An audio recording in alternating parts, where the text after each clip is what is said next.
Tiga jari, tiga jari. Oke. Pernyataan sikap peringati 60 tahun Deklarasi Kemerdekaan West Papua, Aliansi Mahasiswa Papua AMP dan Front Rakyat Indonesia untuk West Papua FreeWP dengan tema demilitarisasi, cabut perpanjangan OSUS dan berikan hak menentukan nasib sendiri bagi bangsa West Papua. Salam Pembebasan Nasional Papua Barat. Amonu, Nimu, Koyao, Koha, Kinaunak, Nare, Yebu, Donu, Tabiamufa, Walak, Fuegoi, Fuinambe, Nayaklak, Wa. Tepat pada hari ini, 60 tahun, sebuah momentum bagi sejarah rakyat bangsa West Papua pada 21 Desember 1961. Rakyat bangsa West Papua mendeklarasikan kemerdekaan. Sejak itu, untuk pertama kali, bendera bintang kejora berkibar di kota Hollandia atau Jayapura. Peristiwa tersebut bukanlah aksi spontan, namun telah dilandasi dengan kesadaran kebangsaan rakyat.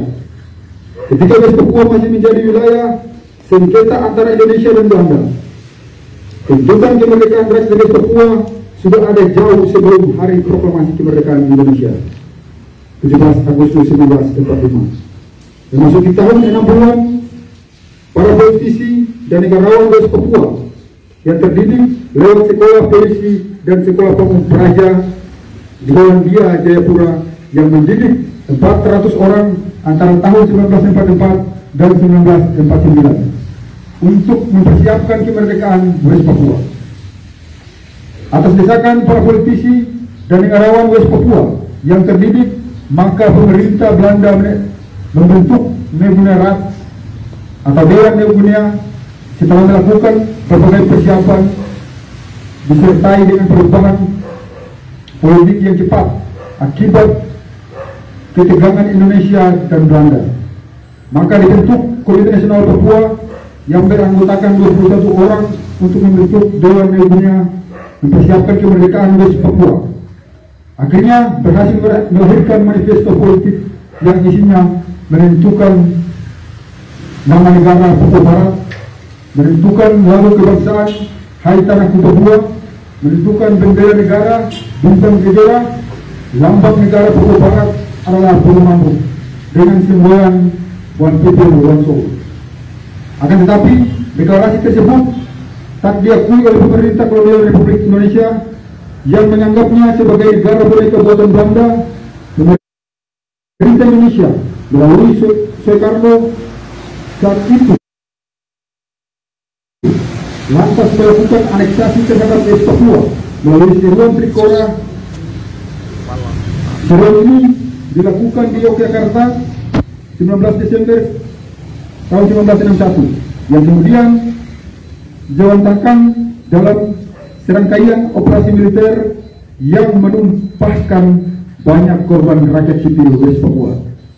Peristiwa ini tidak bisa dilepas dari konteks perang dingin yang secara langsung turut memperkeruh nasib bangsa West Papua. Amerika Serikat yang memiliki kepentingan tak kalah besar dengan Indonesia.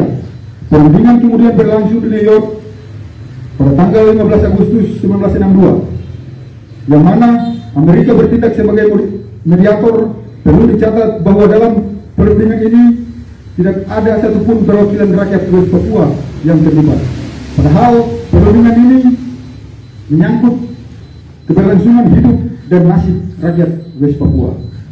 Ketika Indonesia mengambil alih tanggung jawab administrasi atas West Papua pada tahun 1963, teritori itu tetap berstatus koloni tak berpemerintahan sendiri yang berhak atas menentukan nasib sendiri di bawah hukum internasional.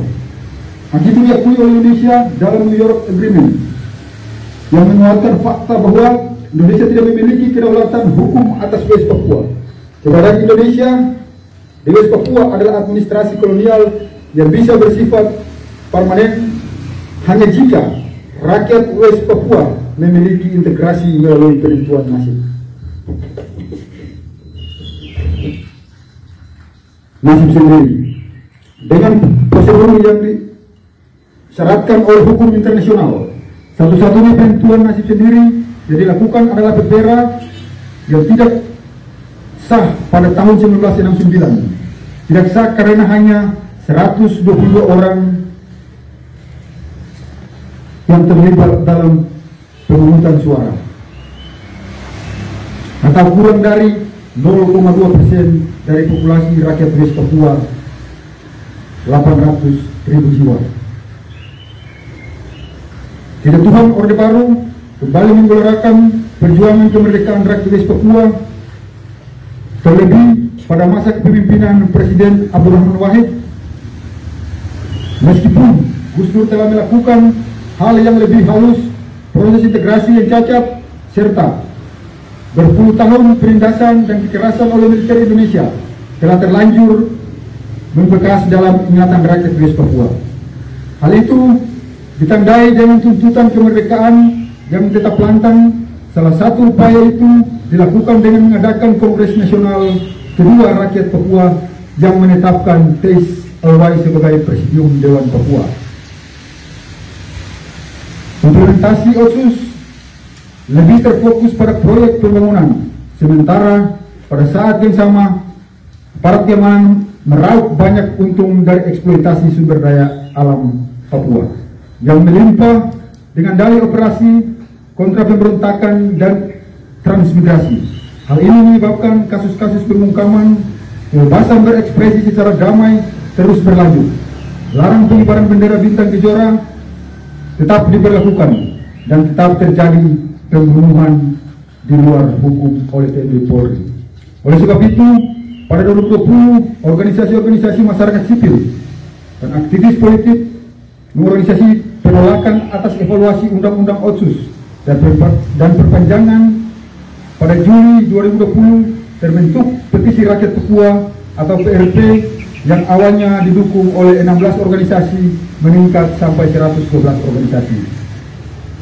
Keprihatinan atas tindakan keras terhadap penyampaian pendapat di muka umum yang disuarakan dalam surat bersama pelapor khusus PBB ditanggapi pemerintah Indonesia dengan mengatakan bahwa tindakan kekerasan terhadap demonstrasi tolak OTSUS dilakukan demi menghindari penyebaran COVID-19. Namun, pemerintah juga mengambil tindakan itu dilakukan karena ada unsur separatisme. Karenanya pihak berwenang menggunakan pandemi sebagai dalih pembubaran aksi protes dan mempercepat pembahasan Undang-Undang OTSUS sambil menumpas kubu yang menolak. Militerisasi di West Papua sudah pada level yang teramat memprihatinkan dan telah terbukti gagal menghentikan bahkan memperburuk eskalasi kekerasan di tanah West Papua. Bahkan hal ini sudah disadari salah satunya oleh Panglima Komando Daerah Militer Cendrawasih Mayor Jenderal Ignatius Yogo.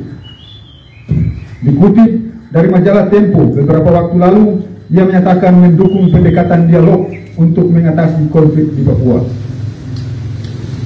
Serangkaian penjelasan di atas dapat menyimpulkan bahwa akar permasalahan yang terjadi di West Papua adalah cacat sejarah integrasi.